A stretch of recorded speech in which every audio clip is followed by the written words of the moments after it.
Alors, bonsoir à tous et bienvenue à cette nouvelle conférence métier du CFA-IGS filière banque assurance. Alors, nous avons le plaisir ce soir d'accueillir Monsieur Younes Ikeker. Bonsoir Monsieur et merci beaucoup d'avoir accepté l'invitation de nos étudiants pour les accompagner sur l'animation de cette conférence sur le thème des métiers de la vente en banque d'investissement. Alors, vous travaillez vous-même au sein d'une des salles de marché du Crédit Agricole. Donc, en quoi consiste exactement votre métier? Quelles peuvent être les perspectives d'évolution et de carrière pour nos étudiants? Eh bien, c'est ce que nous allons voir tout de suite avec l'équipe du jour, des 5 organisés, qui vont nous présenter leur équipe et reprendre la parole juste après une petite vidéo d'introduction qui va nous permettre de mieux comprendre votre métier. C'est parti.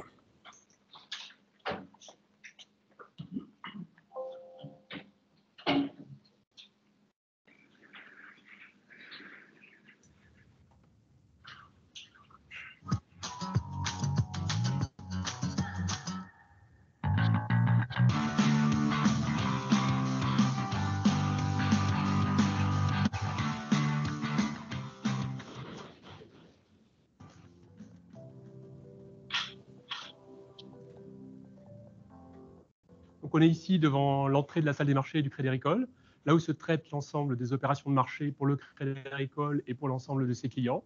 Et je suis ici devant la cloche qui symbolise en fait l'ouverture des marchés, particulièrement celle de Wall Street, auquel on peut penser.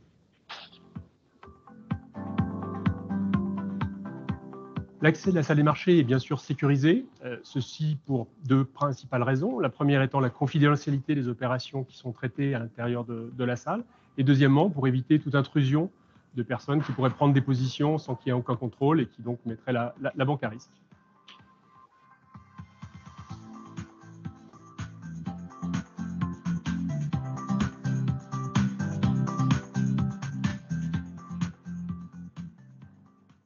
Avant de faire la visite guidée de la salle, je vous propose d'expliquer rapidement quelles sont en fait les fonctions d'une salle des marchés. La première, c'est d'offrir aujourd'hui à des acteurs qui sont les clients de Crédit Agricole, que ce soit les corporates ou les institutions financières, un service financier. Ce service financier peut être très basique, va d'opérations de change. Un client qui a une exposition, exportateur qui a une exposition sur une hausse du dollar va vouloir se protéger contre cette hausse de dollar. Les opérations sur le taux, un client qui va vouloir se protéger contre une hausse de taux va faire des opérations de swap pour se protéger contre cette hausse de taux. Des émissions obligataires, c'est-à-dire un client qui va avoir besoin de se financer, va aller sur le marché obligataire pour rechercher la liquidité. Ça, ce sont les opérations, je dirais, classiques, et des opérations un peu plus complexes qui vont répondre à des besoins spécifiques de nos clients. Là, ce sont des opérations qui vont aller sur des domaines soit d'equity, soit sur des domaines, par exemple, de titrisation, où des clients vont vouloir avoir des financements à travers des structures plus complexes. Donc, très schématiquement, dans une salle des marchés, on trouve aujourd'hui 3 typologies d'acteurs. On trouve les traders, qui sont les personnes qui vont gérer les risques. Des opérations clientèle qui sont gérées par la salle passent dans les boucles du trader qui va lui-même en fait gérer ses positions avec des anticipations. Deuxième catégorie d'individus sont les vendeurs, qui sont les personnes qui ont une relation directe avec le client, qui vont être en contact pour certains quotidiens, voire même de façon horaire avec chacun des clients. Enfin, une troisième typologie d'acteurs qui sont les structureurs, qui sont les personnes qui vont travailler sur des solutions plus complexes, très spécifiques, et qui vont travailler étroitement avec les clients. Donc nous sommes ici dans une des nouvelles salles du Crédit Agricole au niveau des marchés, qui résulte du transfert des opérations CACIB de la Défense vers Montrouge. Comme vous pouvez le constater, ce sont des espaces qui sont très ouverts, qui permettent une communication très fluide entre les différents acteurs, que ce soit les traders, les vendeurs ou les structureurs. Une des caractéristiques des salles d'aujourd'hui est que, contrairement à il y a quelques années où j'aurais absolument pas pu présenter à l'intérieur d'une salle un speech, c'était très bruyant, il y avait une communication très forte. Aujourd'hui, à travers la digitalisation, c'est-à-dire l'électronification des transactions, bon nombre des opérations sont réalisées aujourd'hui de façon électronique et non plus à la voix. Et ceci change complètement la façon de traiter des opérations de marché. Donc toute cette salle, toutes ces opérations ne pourraient non plus exister s'il y avait des fonctions de support qui étaient là pour nous accompagner. J'en citerai principalement 2, les fonctions de middle office qui sont là pour surveiller, pour encadrer toutes les opérations que l'on réalise. Et d'autre part, les fonctions de back office qui bookent nos opérations, qui les traitent, qui permettent d'avoir un enregistrement dans les comptes de la banque.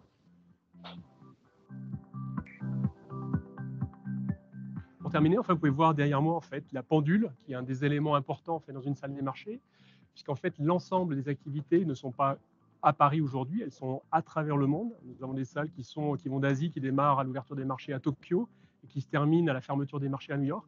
L'ensemble des flux de nos clients vont pouvoir transiter entre les différentes salles selon les différents time zones horaires. Ceci permet d'avoir une meilleure qualité, un meilleur service auprès de nos clients.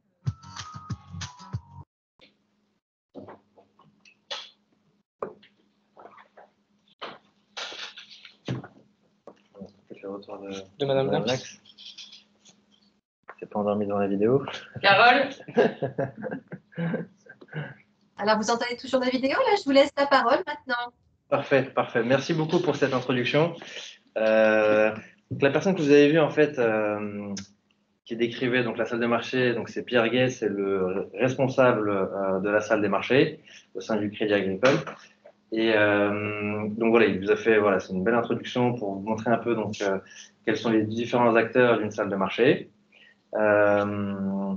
Et donc principalement, moi je vais donc me focaliser sur l'exemple du Crédit Agricole. Après, ça peut différer selon les banques, Société Générale, BNP. Voilà, c'est donc principalement ce qu'on trouve dans une salle de marché. Effectivement, donc comme il l'a dit, il y a des sales. Des sales, donc ce sont des vendeurs qui ont voilà, un certain réseau donc clients, qui donc répondent à des besoins clients. Typiquement, voilà, donc à travers, donc, comme il a pu le dire, à travers des chats Bloomberg ou par voie téléphonique. Donc voilà, un client va avoir besoin, je ne sais pas, par exemple, de se protéger contre la hausse des taux, comme il a dit, ou de l'euro-dollar. Le sales, donc c'est à lui de proposer une solution à son client pour se couvrir, ou même des fois, on va avoir des clients qui ont, voilà, des clients de fortune qui ont donc de l'argent à investir, et ils attendent un certain rendement. Pareil, là aussi, donc le sales, en fait, voilà, il va donc lui proposer des solutions. Pour ce faire, il va s'appuyer principalement donc sur des équipes de structuration pour designer donc des produits de rendement. Alors vous en connaissez tous, hein, je pense, classique. Vous avez tous connu peut-être le livret jeune dans les banques que vous trouvez, le livret A aussi. Donc ça, ce sont vraiment des produits en fait, bon avec formule simple, effectivement. Donc on vous propose 1%, 1,10, quelque chose comme ça annuellement. Mais effectivement derrière c'est un peu plus compliqué, ça dépend effectivement des niveaux donc d'inflation en France, des choses comme ça. Donc voilà, en fait la structuration va designer en fait donc ce produit d'investissement ou ce produit de couverture, et en interaction donc avec le trading va donc en fonction donc du desk. Donc en fait il y a aussi effectivement plusieurs desks de trading. Donc, vous trouvez dans une salle de marché un trading qui fera que de l'action, un trading qui fera que du taux, un trading qui fera du FX. Voilà. Après, ça dépend vraiment des banques, hein. Mais principalement, moi, je vais vraiment parler du Crédit Agricole. Donc, c'est vraiment fait de cette façon-là, organisé de cette façon-là. Et voilà, donc au sein de la structuration, on va designer, et le trading, en fait, va nous accompagner dans l'établissement des marges techniques à utiliser, parce qu'effectivement, quand on met en place un produit, quand on vend un produit de placement, donc il a une certaine durée de vie, et pendant cette durée de vie-là, il faut que le trading en fait puisse assurer le rendement au client, et effectivement, il faut que le trading aussi puisse en fait couvrir les risques s'il y en a, en l'occurrence des risques de marché, des risques de contrepartie, des choses comme ça. Donc, ce sont les trois principaux acteurs d'une salle de marché. Donc, on a dit les vendeurs, les sales, la structuration donc qui va designer le produit, et le trading en fait qui va s'occuper de faire face en fait au marché et aller chercher vraiment voilà, le structureur va lui dire écoute, le produit il a besoin telle option, telle caractéristique financière. Le trader en fait va aller s'adresser au marché à travers des brokers, des choses comme ça, ou même d'autres banques, faire des opérations et concevoir vraiment concrètement le produit, et pendant tout le life cycle du produit, la durée de vie du produit. Voilà, donc en salle de marché, effectivement, donc c'est ce qu'on retrouve comme type de poste. Ensuite, effectivement, je disais que ça pouvait différer. Vous pouvez aussi avoir, donc il a évoqué tout à l'heure Pierre Guay, des équipes de middle office qui donc s'occupent en fait, une fois que la transaction est réalisée, qu'on a booké pour le client, le middle office va s'assurer de la redescendre dans les systèmes. Parce qu'aujourd'hui, effectivement, on est dans une banque, vous le voyez, je pense, dans la banque de détail, qui est très digitalisée. Donc, on s'assure vraiment de la redescente de toutes les informations financières au niveau des systèmes. Et ensuite, donc, le back-office, bon, il n'est jamais en fait en salle de marché, c'est souvent un département complètement à part qui va s'assurer en fait de l'apparition de l'opération dans les comptes bancaires, dans les bilans donc, de la banque.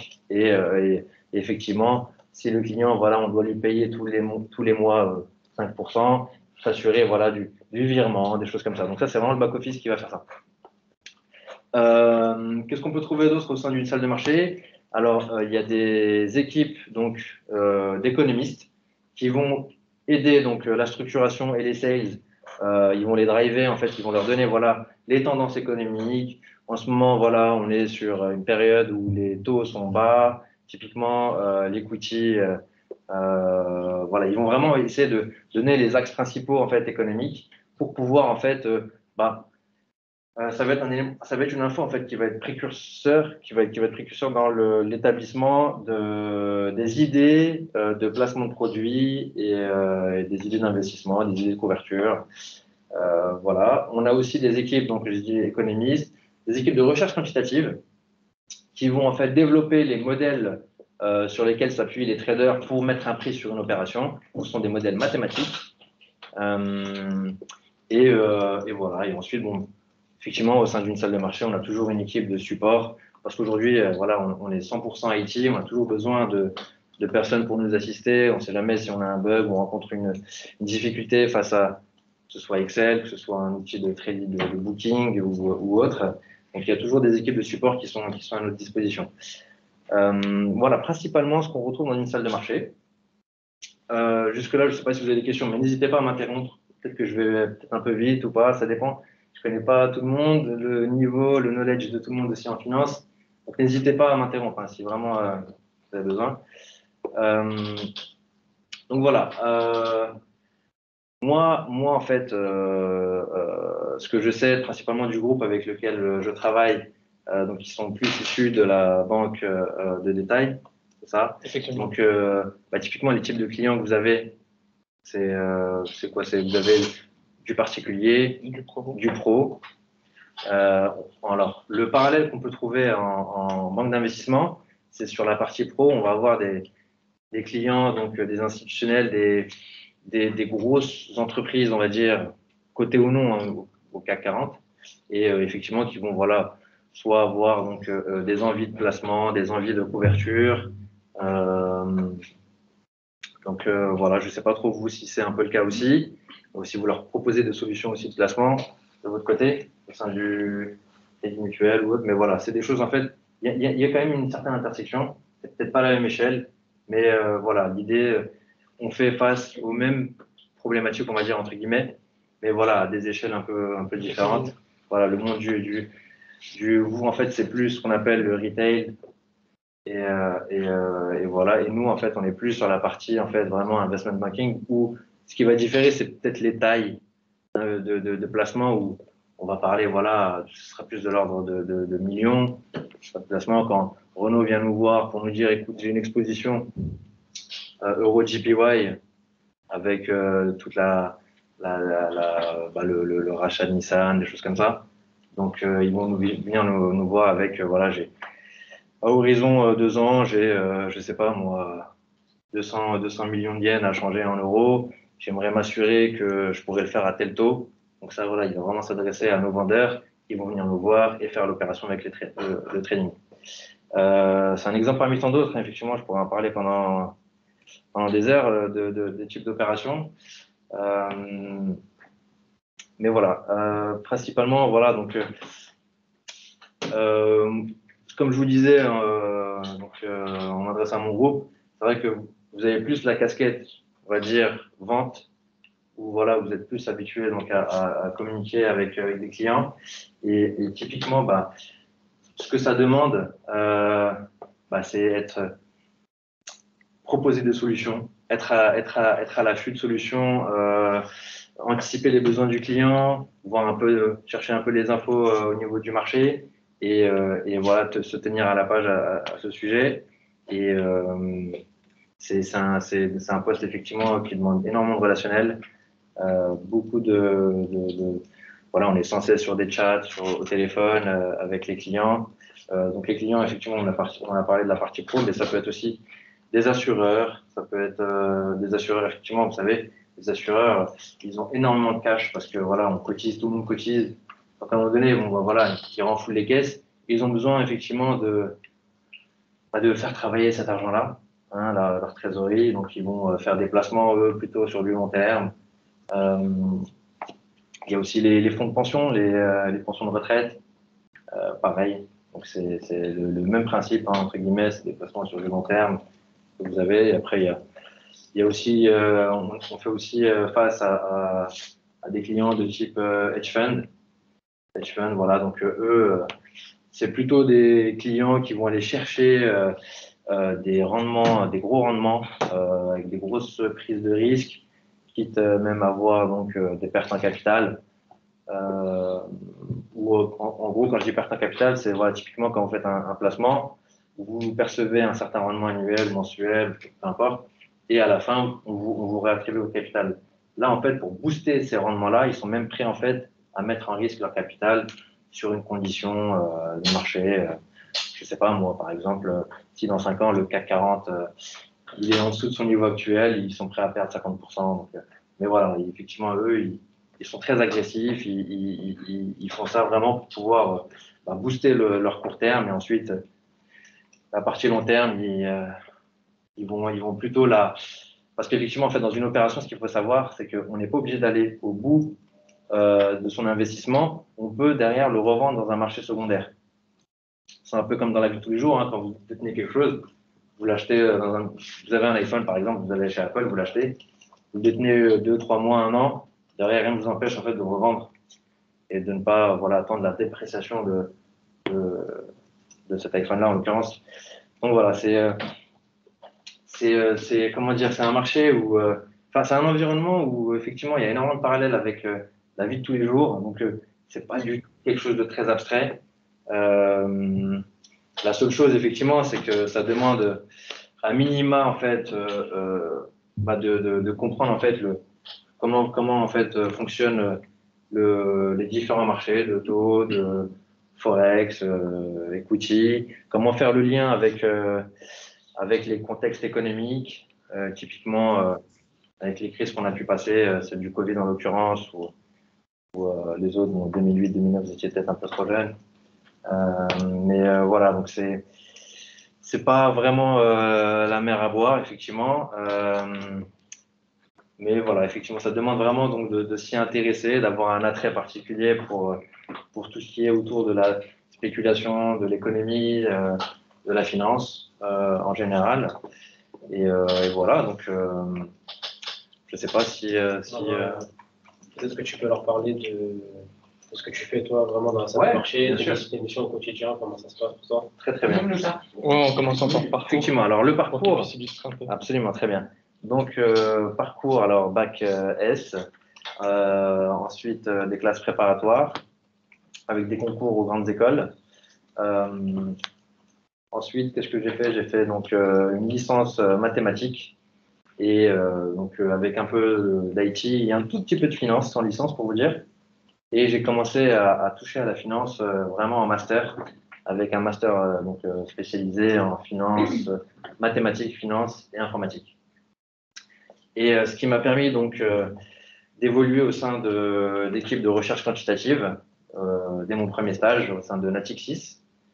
Et voilà, donc là c'était vraiment du développement de modèles, des choses voilà, enfin très très académiques avec une mise en application vraiment concrète.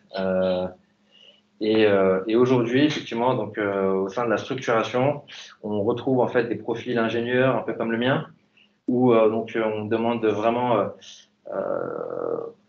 une triple compétence, on va dire mathématique, un peu pour comprendre les modèles et pouvoir s'adresser aux équipes de recherche quantitative, finance bien sûr pour comprendre en fait les besoins de la vente, IT pour pouvoir aussi développer un peu des outils d'aide à la décision au quotidien. Voilà. Et donc, au sein de la structuration, ce qu'on fait, typiquement, comme je vous le disais en tout début, notre quotidien, c'est de recevoir en fait des requêtes de la vente. Donc, la vente fait face à des clients et nous disent, voilà, écoute, j'ai mon client, on va dire HSBC Private Bank Monaco. Ils ont un client qui a 100 millions d'euros à investir sur 5 ans et il cherche un coupon de 5% annuel. Donc là, aujourd'hui, quand il laisse son argent dormir dans la banque, il perçoit 1 ou 2%. Donc voilà, aujourd'hui, avec le contexte économique, on va essayer de lui concevoir un produit d'investissement qui va donc lui rapporter ces 5% avec ou sans perte en capital à maturité. Maturité, c'est la longévité du placement financier. Et voilà, donc on fait des conceptions de produits à longueur de journée. On répond à des appels d'offres en concurrence avec d'autres banques, donc on va s'aligner. Cette fois-ci, en fait, on a déjà le produit, on va juste en fait donner notre prix et le client en fait va comparer. BNP, Crédit Agricole, Société Générale, il va comparer, il va voir effectivement quelle est la banque qui lui paye le meilleur coupon, le meilleur rendement. Voilà, c'est vraiment principalement ce type de quotidien qu'on a. Ensuite, il y a à côté de tout ça, effectivement, il y a aussi la rédaction de documents juridiques qui, en fait, vont décrire le produit d'investissement qui sera donc destiné au client. Alors, typiquement, je pense que vous avez un peu la même chose aussi, peut-être en manque de détails. Voilà, vous avez des documents un peu en amont des contrats consignes. Je pense que vous avez des documents un peu qui décrivent un peu, voilà, je sais pas. Ce qui est proposé au client. Voilà, alors ouais, exactement. On parle de livret A, on a parlé de livret A, on peut parler du PEL, des choses comme ça. Donc, c'est des petits one-two-pagers qui vont vraiment décrire le produit avec donc tous les termes juridiques vraiment pour que rien ne soit vraiment loupé côté client. Toutes les infos lui sont mentionnées dans ce document. Et voilà. Et ensuite, on essaie aussi, à côté de la vente, de proposer des solutions, de mettre en place. Typiquement, moi, cette semaine, j'ai travaillé sur une automatisation d'envoi de prix tous les matins sur une certaine famille de produits.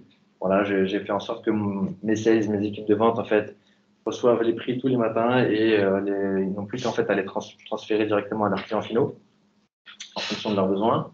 Voilà, il y a vraiment plein de petites tâches comme ça qu'on fait au quotidien en parallèle donc de l'activité de pricing, de répondre aux requêtes prix clients qui nous viennent donc par le biais des équipes de vente.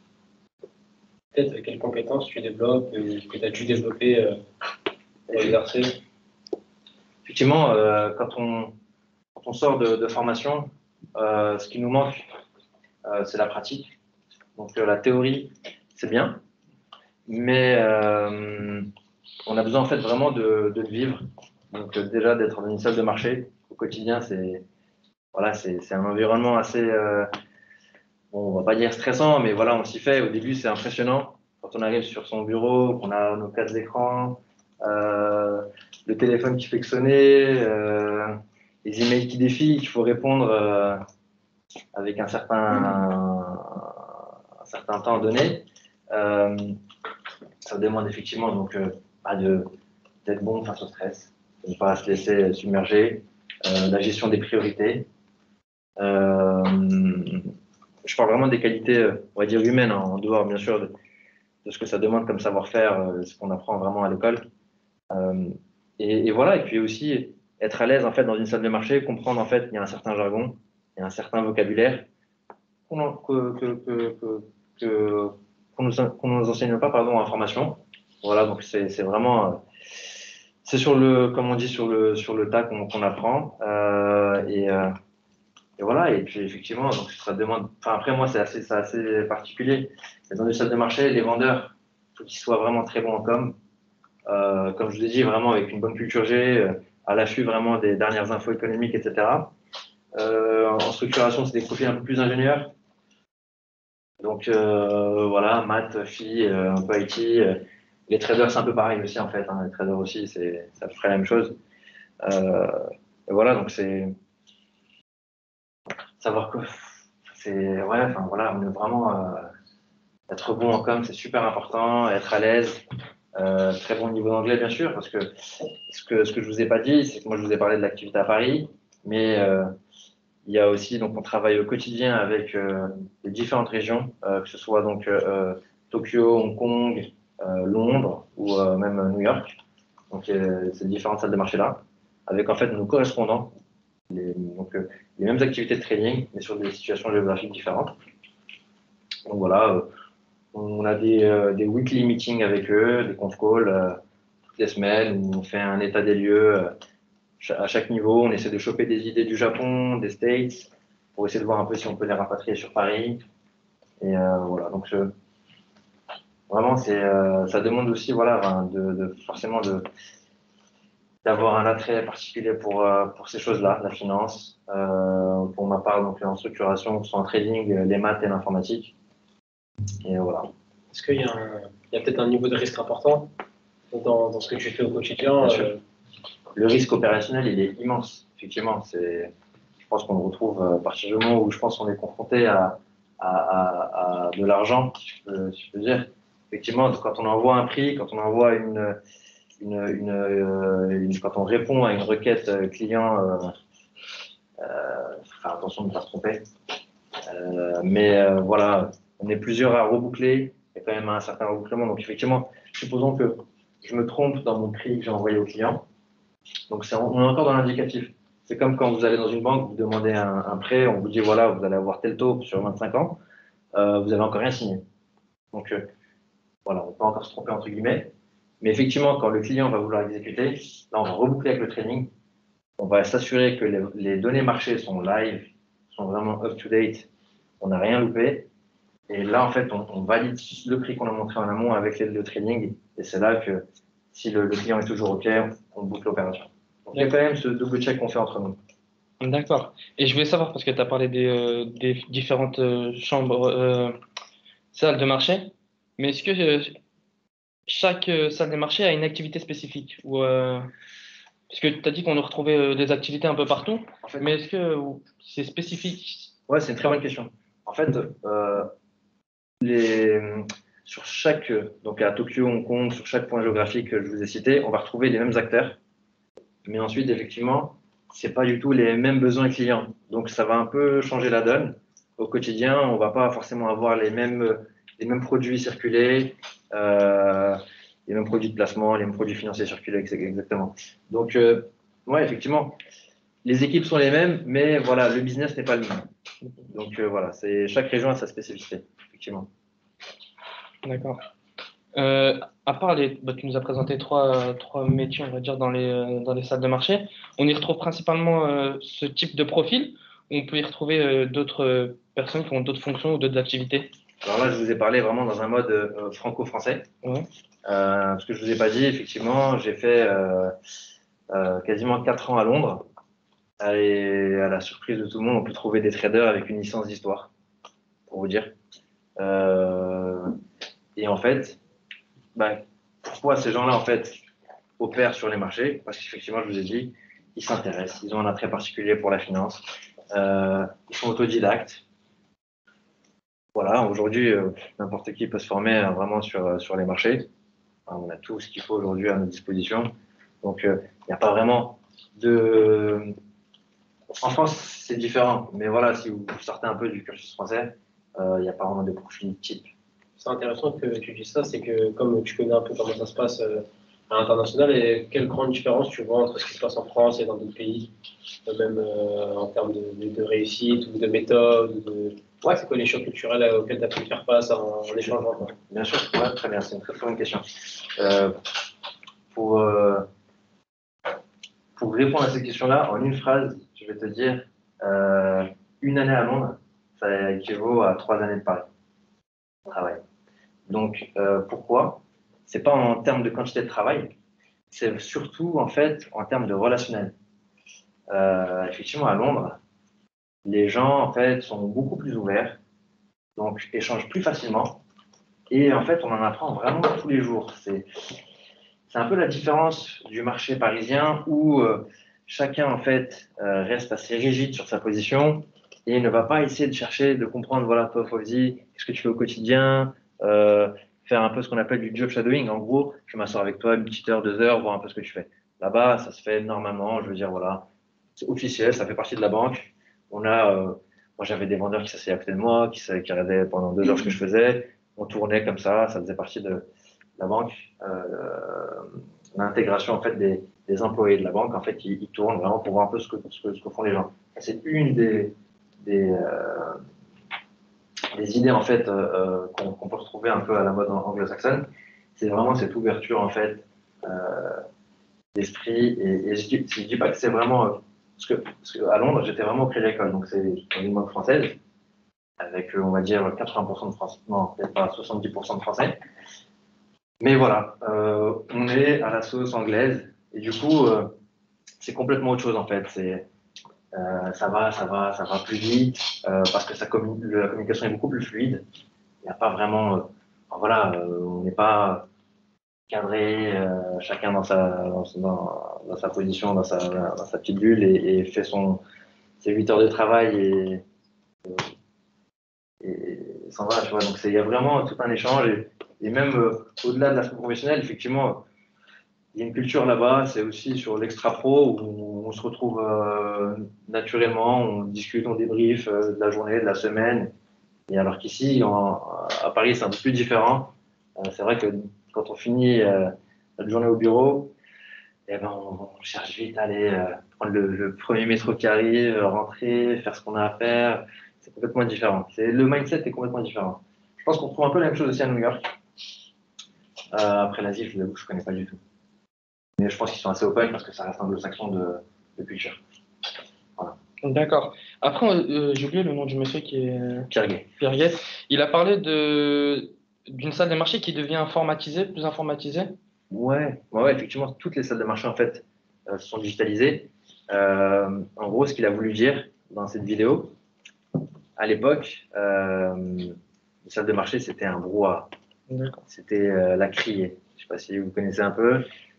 Ça criait dans tous les sens. Donc ça, c'était vraiment avant les années 2000 en fait. Et effectivement, donc ça criait pour dire voilà, je passe l'ordre tout de suite, à cet instant-là, avec cette donnée de marché-là. Enfin, les gens ils se précipitaient parce que voilà, il y avait quand même une certaine évolution du cours. Mais voilà, il fallait quand même essayer de figer en fait son envie de passer l'ordre à cet instant-là. Effectivement, physiquement, c'était complètement différent. Et aujourd'hui, tout s'est informatisé. On s'entend plus dans une salle parce qu'on communique beaucoup sur les chats, au téléphone, bien sûr. Et voilà, donc effectivement, c'est une atmosphère déjà beaucoup plus viable. D'accord. Donc, c'est des métiers où il y aura toujours besoin d'une personne physique derrière le logiciel. Oui, bien sûr. Effectivement, on n'est pas encore prêt à prendre ce risque-là. Comme tu le disais au début, effectivement, il y a encore besoin. On n'est pas encore dans le cadre, effectivement, où on a réussi à simplifier la banque d'investissement. Bon, voilà, je fais le parallèle par rapport à vous. Effectivement, quand on rentre aujourd'hui dans une banque de détail, quand on veut déposer son chèque, maintenant, on peut passer par un automate, retirer de l'argent, en l'occurrence, éditer certains documents.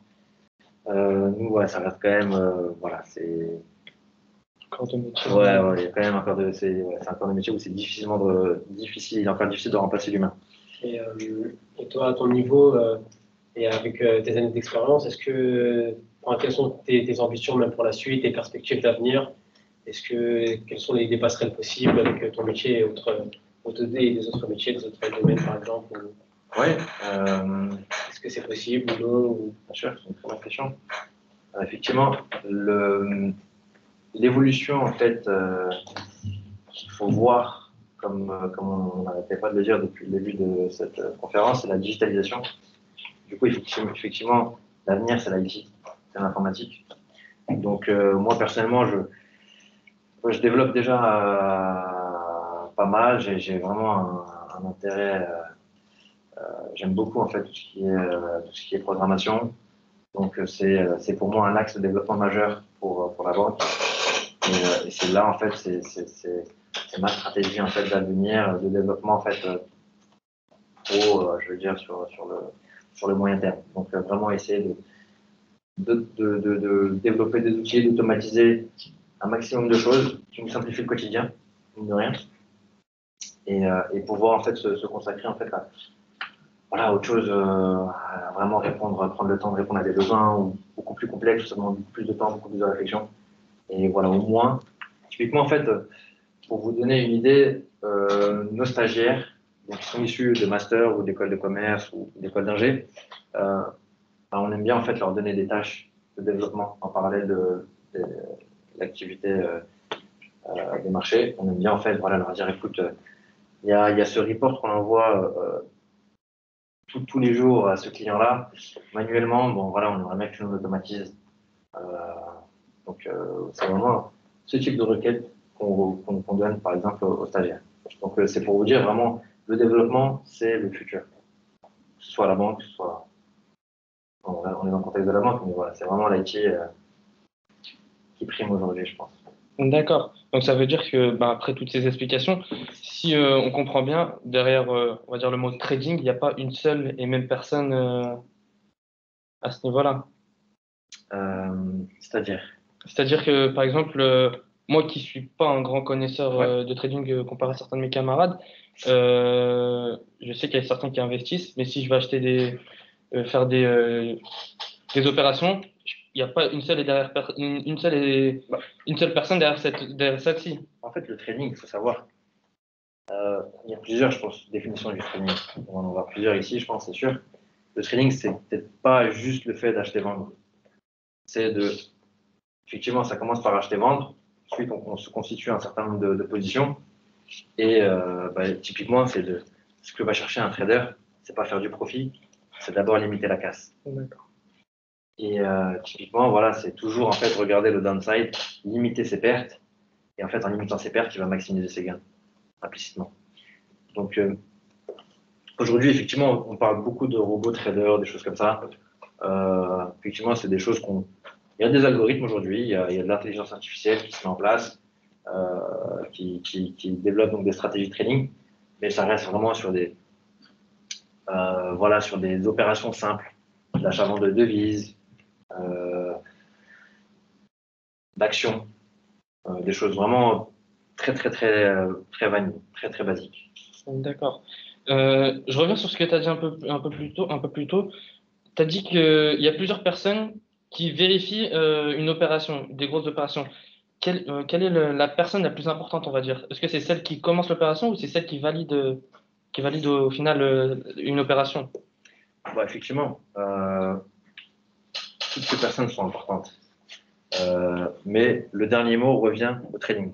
Okay. Parce qu'effectivement, nous, quand on va donner un prix, on s'appuie sur des données de marché que nous donne le trading.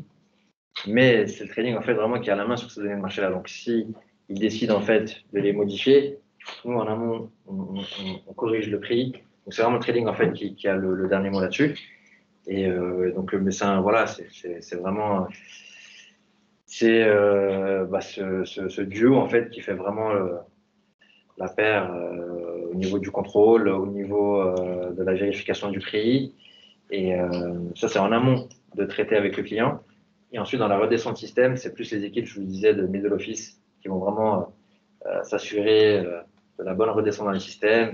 Et ensuite, on a la durée de vie, c'est le back office qui va payer le client sur le produit qu'il a acheté chez nous. D'accord.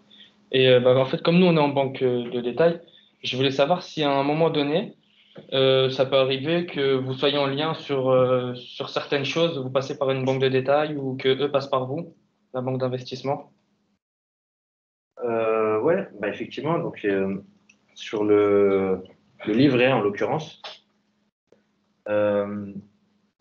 c'est une règle en fait nationale. La formule, je ne sais pas si vous la connaissez, elle est un peu complexe. Mais je ne sais pas si vous avez la curiosité d'aller voir un peu ce que c'est, ou même un PEL ou des choses comme ça. En fait, on les définit en amont en fait au sein de la banque. Et si vous voulez, en fait, on va faire par exemple, Donc, vous travaillez au Crédit Mutuel, je crois, c'est ça. Donc, c'est des voilà, voilà, on est dans les banques mutualistes un peu. Donc, nous, on a un peu l'équivalent au niveau des caisses régionales. Je pense que c'est un peu le même concept. Donc, en fait, si vous voulez, donc, Crédit Mutuel, si je ne me trompe pas, je crois que c'est Natixis. Non, c'est Crédit Mutuel. C'est Fédération Crédit Mutuel. Mais là, c'est une filiale de BPCE, c'est ça? Non, c'est l'Alliance fédérale du Crédit Mutuel. Ah, ok, ouais, je comprends. Alors, en gros, ce que je voulais vous dire, typiquement, en fait, il y a le Crédit Mutuel, en fait, va lancer en fait une campagne sur son opération livret A, PEL, et va sonder en fait les banques principales d'investissement sur la place. Et typiquement, donc nous, en fait, on va vraiment définir, voilà, notre livret A. Chacun va définir et on va effectivement donc, proposer un prix et le Crédit Mutuel va choisir en fait la meilleure solution adaptée à ses clients. Donc c'est le seul vraiment, c'est le seul type d'opération que je vois. Après, sur la partie banque privée, il y a une forte interaction effectivement parce que les tailles sont beaucoup plus, les produits de placement sont ah non, pardon, j'oublie une chose. Vous faites de l'assurance vie? Ouais. En fait, typiquement, les assurances vie, pareil, ça fonctionne en campagne. Et en fait, on nous lance, vous faites un appel d'offres, typiquement, et vous allez sélectionner la meilleure banque. Et c'est nous, en fait, à chaque fois qui vont définir le prix.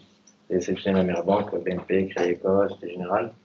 Voilà, il y a des petites choses comme ça, des petits produits de placement où effectivement la finalité revient à des clients tels que vous, banque de détail, ensuite derrière, vous vendez le produit à vos clients pro, perso. Alors, j'avais une question. Nous, on est en banque de détail, on est tous en banque de détail. On a quand même une image de ce que c'est que la concurrence pour nous, à notre niveau. Mais de ton côté, par exemple, là, tu es au Crédit Agricole. Comment tu mesures la concurrence et comment vous essayez, par exemple, je sais pas, de vous démarquer? Est-ce que vous avez, enfin, comment vous analysez la concurrence qu'il y a aujourd'hui sur ce domaine? Ouais, effectivement. C'est une très bonne question et je pense que c'est encore une question d'échelle.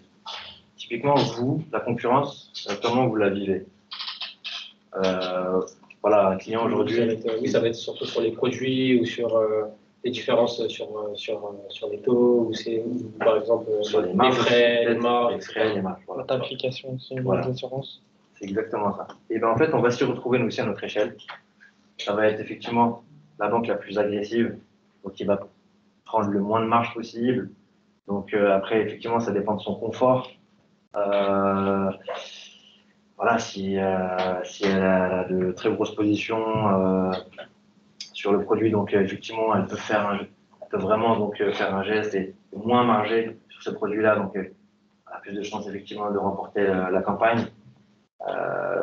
Voilà, c'est vraiment, on en revient vraiment à la même chose sur là-dessus. C'est vraiment des points communs où on va, voilà, c'est une question en fait d'agressivité sur un prix.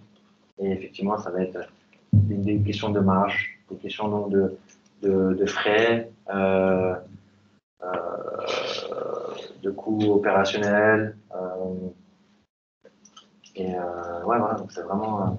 C'est-à-dire que si au niveau des frais, voilà, c'est semblable, est-ce que votre source de revenus, c'est comment vous mesurez votre source de revenus? Est-ce que c'est comme nous, par exemple, sur les commissions, etc. C'est comment vous prenez votre chiffre d'affaires? Ouais, en fait, c'est une très bonne question. Typiquement, on a un budget à réaliser, je pense pareil, annuel. Et donc, de janvier à décembre, on a un budget à réaliser.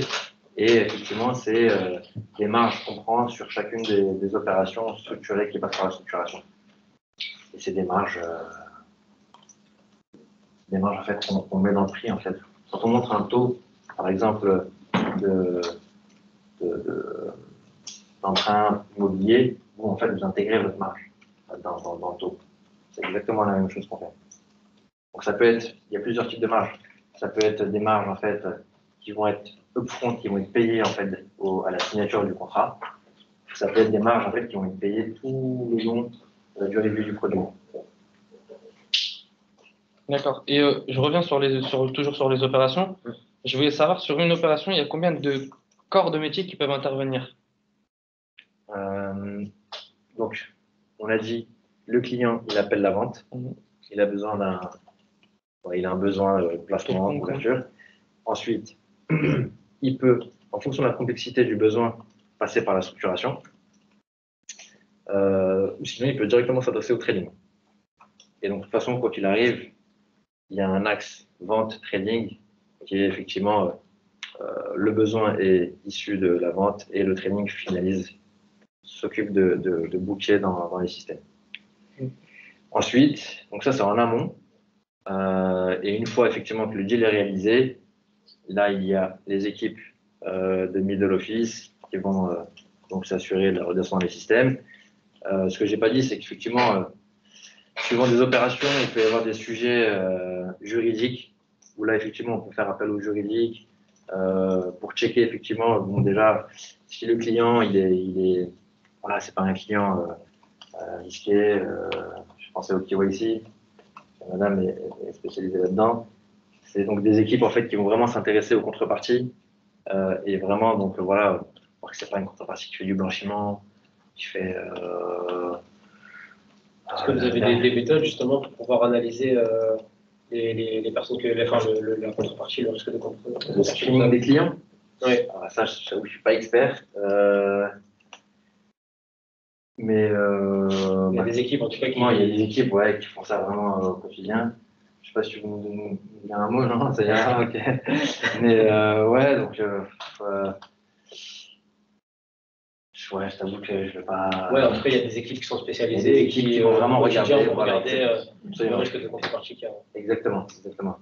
Peut-être que tu peux nous parler, nous on connaît notre ambiance de travail, on sait comment ça fonctionne dans une équipe, on est souvent en agence en moyenne entre 5 et 10 personnes. Ouais. Mais comment se passe l'ambiance de travail dans une salle de marché? Est-ce que c'est. Parce qu'on sait qu'il y a beaucoup de clichés quand on est dans une salle de marché, on pense tout de suite à des images de films qui nous viennent en tête, des choses comme ça. Comment ça se passe réellement vraiment dans une salle de marché? Est-ce que vous faites des horaires est-ce que vous pouvez vous dépasser sur les horaires? Est-ce que vous faites que 7 heures, 8 heures? Comment ça se passe? Typiquement, alors, déjà, on se cale sur l'activité de marché. Les marchés ouvrent à 9 h et finissent à 18 h.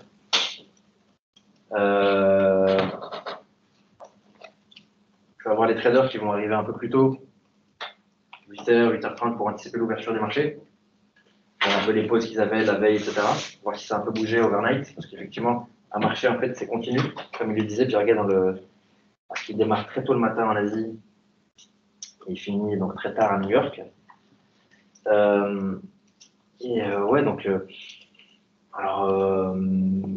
Une salle de marché, c'est constitué à peu près pour le Crédit Agricole on va dire 200 personnes.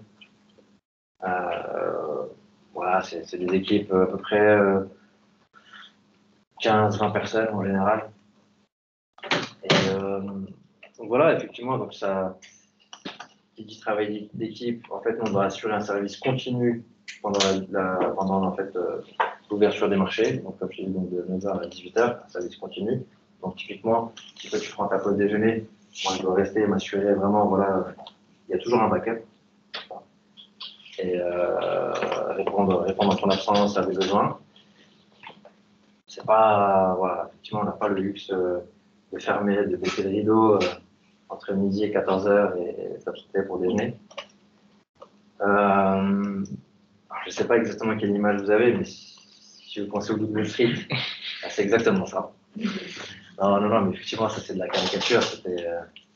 C'était je pense, peut-être les années, on va dire, 80, 90, peut-être, à la rigueur, mais bon. Effectivement, aujourd'hui, on est vraiment dans un contexte un peu plus normé, cadré, avec une grosse cybersécurité mise en place. Et voilà, et puis tous les jours, en fait, on a. Pas tous les jours, pardon, mais tous les mois, toutes les semaines, on a des formations, des petits e-learning d'une demi-heure, qui nous apprennent la bonne tenue, diversity at work. Voilà, on n'est pas tous de la même couleur, on n'est pas tous pareils, on doit savoir travailler ensemble, des petites choses comme ça. Donc non, après c'est assez jeune, c'est assez dynamique. Voilà, il y a des pauses café sympas. On peut faire un break de 15 minutes. Mais effectivement, il n'y a rien de. c'est pas la NASA. Voilà, ça reste, c'est une société où voilà, effectivement, on est très nombreux. Donc, chacun a sa petite tâche au quotidien, drivé un peu par le manager de l'équipe. Mais voilà, c'est assez parallèle, hein, sauf que voilà, la seule différence, voilà, on se cale vraiment sur les marchés et typiquement ce que tu disais, c'est qu'on a pas cette pause déj ou des choses comme ça. D'accord. Et je reviens sur la salle des marchés. Euh, est-ce que le poste qu'il occupait, monsieur. Et c'est responsable de la salle. D'accord. Donc c'est lui qui est tout en haut de l'échelle au Absolument. niveau de la salle des Ouais, marchés. ouais. Effectivement, il va plus s'occuper effectivement d'optimiser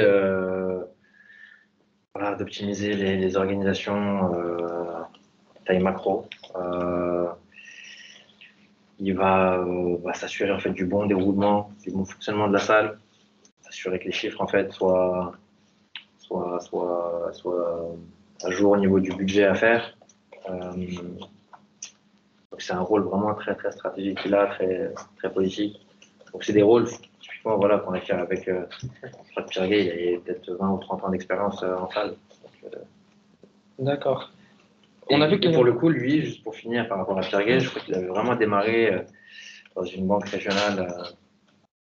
Ouais, il a vraiment gravi tous les échelons sans la banque. D'accord. On a vu que la salle des marchés faisait, on va dire, le tour du monde, mais en soi, ça veut dire que elle est jamais fermée en réalité. Elle ferme sur nos horaires à nous, comme tu l'as dit, de 9h à 18h, mais ça tourne toujours. Oui, effectivement, ça tourne toujours, absolument. Ouais. Et il peut y avoir des passations qui se font. Typiquement, voilà, si j'ai une opération sur le dollar et avec des tares, je peux demander en fait à mon collègue de me relayer à 21h. Mon collègue à New York, exactement. Donc, oui, cet esprit d'équipe-là, effectivement. Alors, ça fait plusieurs années que je travaille dans ce domaine-là. On a vu arriver en 2019 l'arrivée du Covid.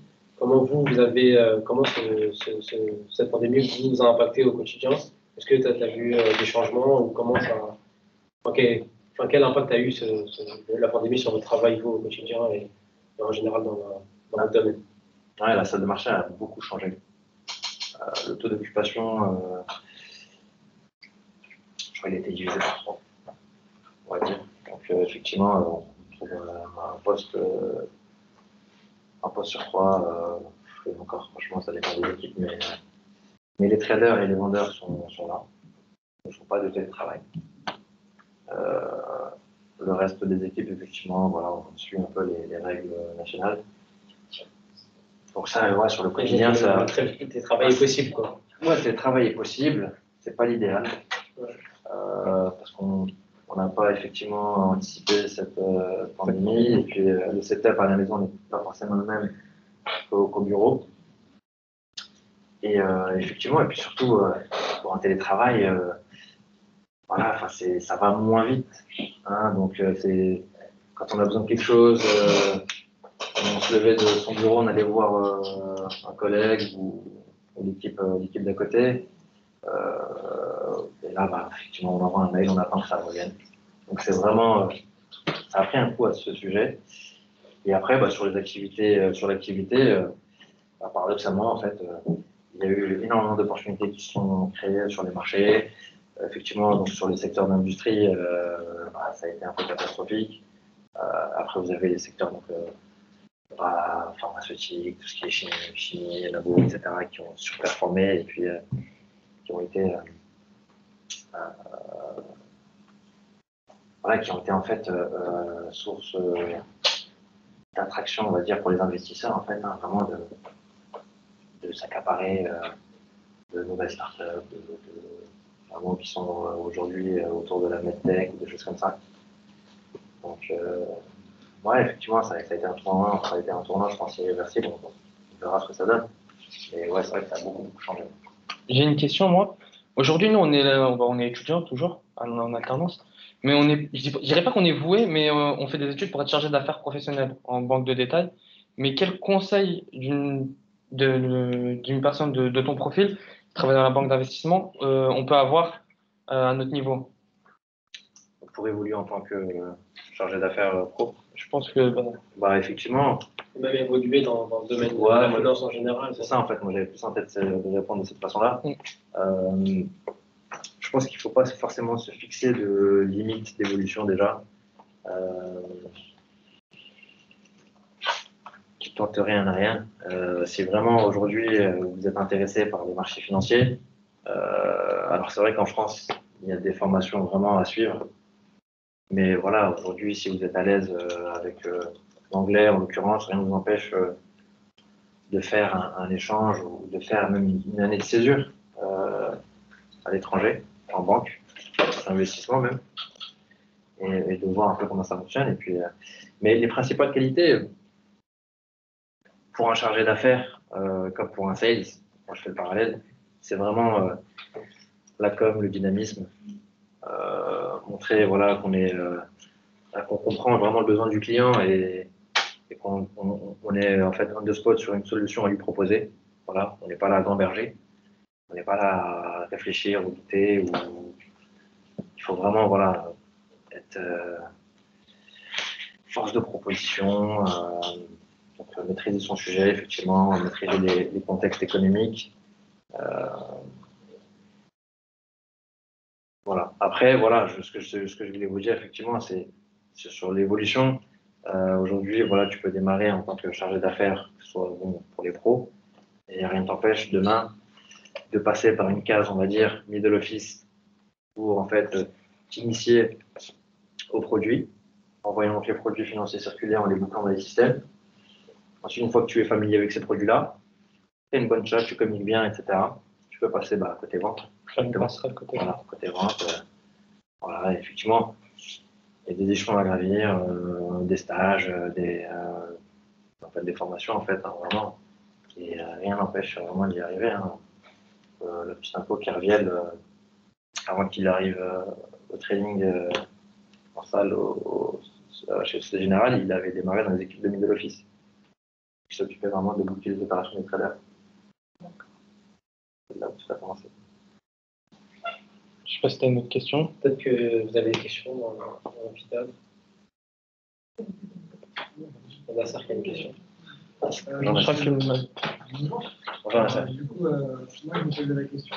Je vois que justement, donc, vous avez des grandes entreprises qui viennent entre guillemets se financer via les marchés financiers ou leur capital. Et si demain, je dirais par exemple Renault a besoin d'un crédit pour se développer, sans passer par les marchés financiers, est-ce qu'il passe par vous ou est-ce qu'il y a encore une autre filiale de la banque qui se Ouais, principalement, ce qu'on appelle, ils vont émettre en fait une obligation donc sur le marché. Et ensuite, effectivement, les banques vont répondre à cette obligation-là. C'est-à-dire que c'est obligé de passer par des obligations, qu'il n'y a plus de crédit entre guillemets classique comme un crédit professionnel qu'on pourrait trouver. Bon, après, ça dépend de quel type de structure. En fait, tu parles de chez Renault, je pense, ce qui va faire la différence. Si tu parles de Renault SA, donc c'est vraiment en fait le headquarter de Renault, le siège. Eux, effectivement, ils vont passer par les obligations, les marchés financiers parce qu'effectivement, les tailles sont assez conséquentes. Et c'est beaucoup plus intéressant pour eux hein, sur la liquidité. Ils vont avoir vraiment des taux intéressants sur le marché obligataire. Ensuite, je ne sais pas exactement quel type d'activité Renault, mais voilà, après, si on parle vraiment une concession, des choses comme ça, voilà, en fonction de ses besoins, de la taille, de l'emprunt, je pense qu'ils vont peut-être forcément passer par des banques de détail et des chargés professionnels. Vous nous disiez, pour des chargés professionnels, en tout cas, que si on voulait rentrer dans la salle des marchés, en tant que sales par exemple, vous diriez plutôt d'aller à l'étranger, où c'est plus simple entre guillemets d'y rentrer si on s'y connaît déjà et qu'on est bon en anglais. Seulement si on si on veut revenir pour exercer en France, vous me disiez aussi au début qu'il faut des profils, c'est beaucoup des profils ingé, prépa, qui font. Alors en sales, non, c'est plus des profils d'école de commerce. D'accord. Ouais.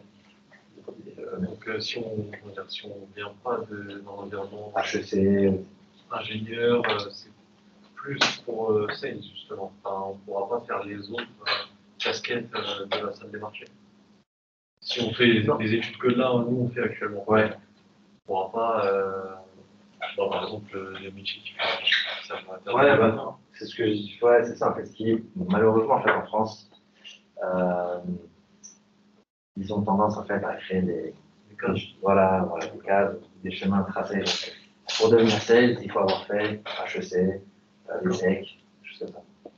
Et ce que je disais en fait en amont d'entretien, c'est effectivement ce que je disais à Londres, j'avais des traders qui avaient une licence d'histoire. Et le marché est vraiment beaucoup plus ouvert. Donc aujourd'hui, avec votre formation, voilà, j'ai l'impression que vous aspirez plus à des rôles effectivement chargés d'affaires sur la partie vente de détail pour les pros. Mais effectivement, si vous avez la volonté et sortir un peu de ce schéma en fait français, on va passer effectivement par des villes telles que New York, Londres, et voilà, où vous faites vraiment une année de césure, vous arrivez en tant que stagiaire. On va vous donner un stage, parce qu'en France, ça va être compliqué de décrocher un stage en fait en salle de marché parce qu'ils sont destinés en fait à des ingénieurs, des élèves d'école de commerce. Et voilà, donc effectivement c'est un peu plus simple, un peu plus souple on va dire. Et voilà. Je tiens juste à préciser quand même que vous avez un diplôme banque, mais vous êtes aussi sur un programme de grande école de commerce. Ah oui, ça va, on a le double diplôme. C'est quand même important, d'accord? Donc, ils n'ont pas que l'aspect banque, ils ont aussi tout l'aspect grande école. Oui, mais vous avez compris ce que je veux dire en fait. Oui, nous ne sommes pas les execs, effectivement. Voilà, mais... ouais. Mais après, ouais, bien sûr. Moi, Non. Juste une petite question. Quand vous avez parlé, vous avez souvent des grands clients, etc. Est-ce que c'est déjà arrivé de décider de ne pas faire de bénéfice sur un placement? Par exemple, un client de Monaco appelle pour placer 100 millions ou plus, et vous savez que le nom est très important et que vous préférez vous l'avoir dans votre liste de clients et pas faire de bénéfice sur son placement, et le rendre lui plus heureux et vous l'avoir en tant que client, et décider de ne pas faire de bénéfices. Comme nous, dans le détail, on peut décider d'enlever tous les frais ou à faire une marge très basse, voire pas du tout de marge, justement juste pour avoir ce client pour plus tard. Est-ce que c'est déjà arrivé ou Oui, bien sûr. Pas du tout. Bien sûr. Ça arrive, effectivement, ça arrive alors pour plusieurs raisons. Ça peut être dans le cas que tu viens de décrire, effectivement, histoire de faire un geste co parce que voilà, des opérations à venir sont programmées. Ça peut être aussi une initiative du trading, de se dire écoute, là on va prendre zéro marge. Nous, on a besoin en fait de rentrer sur ce marché-là parce qu'on a besoin de remplir nos books de trading sur ces marchés-là où on n'y est pas encore. Et effectivement, on va y aller sans marge. Donc effectivement, oui, c'est à perte, non. Voilà, à l'échelle, au moment donné où on signe le contrat, on n'est jamais à perte. Voilà, c'est pas l'idée. Mais effectivement, on peut rentrer sans marge dans un deal. Je me permets une question qui est osée en France, mais bon, vous avez vécu à Londres, donc on sera peut-être plus descendu sur le sujet. Au niveau des salaires, sortis donc, de ces grandes écoles, je pense qu'ils ont peut-être pas osé poser cette question, mais on a ces clichés de voilà, les traders gagnent énormément d'argent, etc. C'est quoi à peu près les tranches, on va dire, en fonction des expériences? En sales, en vente, par exemple, oui, on va dire. En France, ouais. Un sales de junior, donc qui sort de formation, il va être à 50K en fixe. Et ensuite, et le niveau du variable, c'est quoi? Après, il y a un variable, effectivement, qui peut atteindre les 100%. Donc, mais en général, les premières années, c'est autour de 50. Ça peut être 100%, effectivement, si vraiment il a fait ses donc, les juniors, en général, c'est 50. Et effectivement, ensuite, en fonction de la seniorité, ça monte assez vite. Ouais. Et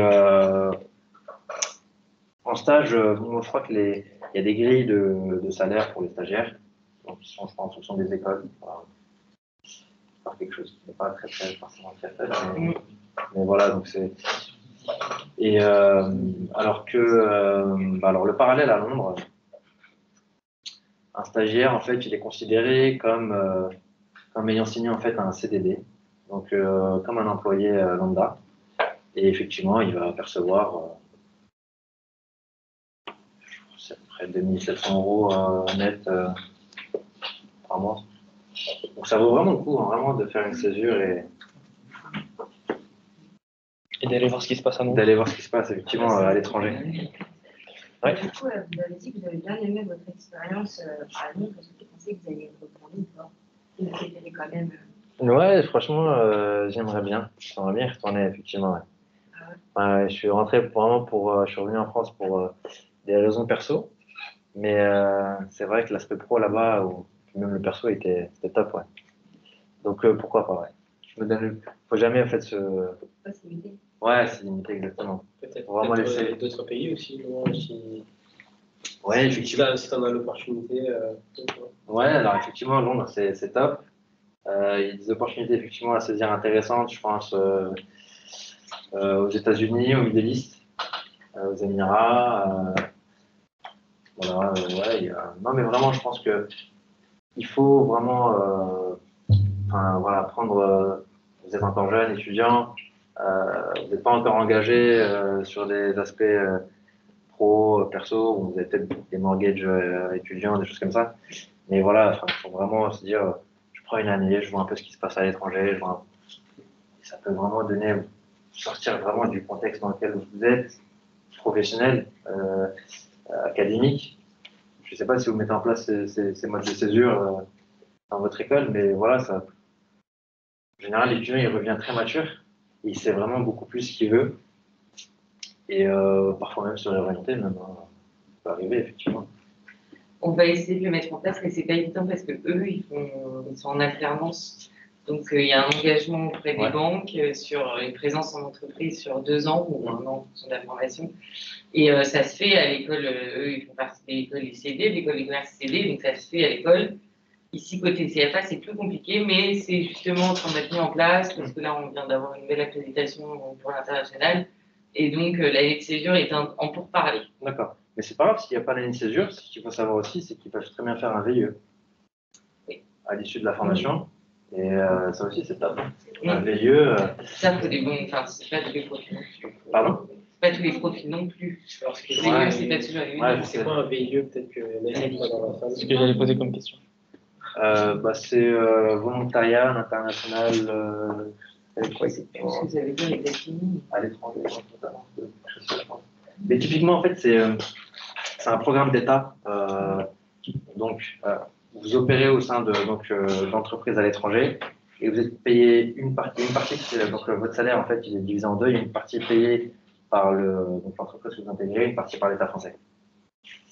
Et il y a un site, j'ai ça en tête. Vous allez voir rapidement sur Google. Sur Google. Ouais, et vous allez voir, il y a vraiment un tas d'offres. Sur le site Business France, les VIE, c'est géré par Business France et c'est vrai que ça peut être une très belle opportunité. Hein. Business français, d'accord. Ça se fait master. Oui, parce que c'est pas. C'est après, c'est un poste en fait. Et après, en fait, à l'issue du VIE, tu peux être soit internalisé dans la boîte dans laquelle tu as bossé, mais au moins, voilà, tu te laisses encore un peu plus de temps avant de t'engager, Et surtout, voilà, c'est le fait d'être à l'étranger. Et c'est super important, je vous assure. Et quand vous revenez ensuite sur le marché français, bah voilà. C'est pas ça, c'est que surtout, en fait, vous revenez avec un certain bagage, en fait, une expérience, et c'est très valorisant. Ou pas forcément de revenir. Hein. Bonjour. Moi, je voulais vous poser une question par rapport à la législation, c'est-à-dire que, comme vous avez dit, vous étiez en France avant, on sait que c'est quelque chose de très réglementé, les marchés, etc., par rapport au risque. Est-ce que vous avez vu une différence entre la réglementation française et la réglementation à Londres? C'est une très bonne question. Alors, le monde quand même dans lequel on vit au niveau des marchés financiers, il est assez bien fait, dans le sens où on va quand même retrouver c'est assez uniforme, une certaine continuité en fait sur les régulations. Donc il n'y a pas vraiment de différence majeure, honnêtement, sur l'aspect réglementaire, que ce soit donc dans la zone euro ou effectivement. D'autres questions? Moi, j'ai une question. La visite virtuelle, est-ce qu'elle est possible en réel? Oui. Ça se fait? Oui, ça se fait. D'un public extérieur? Oui, bien sûr. Oui, ça se fait. Ça se fait très bien.